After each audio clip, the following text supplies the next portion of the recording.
നേരത്തെ മാനവ വിഭവശേഷി സാമൂഹിക വികസന മന്ത്രാലയം അനുവദിച്ച ഗ്രേസ് പീരീഡ് അവസാനിച്ചതിനെ തുടർന്നാണ് ഇന്നു മുതൽ സൗദിവൽക്കരണം നിലവിൽ വന്നിട്ടുള്ളത്.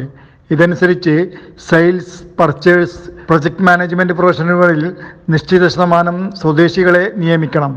ഈ 3 സുപ്രധാന മേഖലകളിൽ ഓരോന്നിലും നടപ്പിലാക്കേണ്ട സൗദിവൽക്കരണത്തിന്റെ ശതമാനം മന്ത്രാലയം അറിയിച്ചിട്ടുണ്ട്. സെയിൽസ് മേഖലയിൽ 5 അതിലധികമോ തൊഴിലാളികളെ നിയമിക്കുന്ന സ്ഥാപനങ്ങൾ 15% സ്വദേശികളെ നിയമിക്കേണ്ടത്.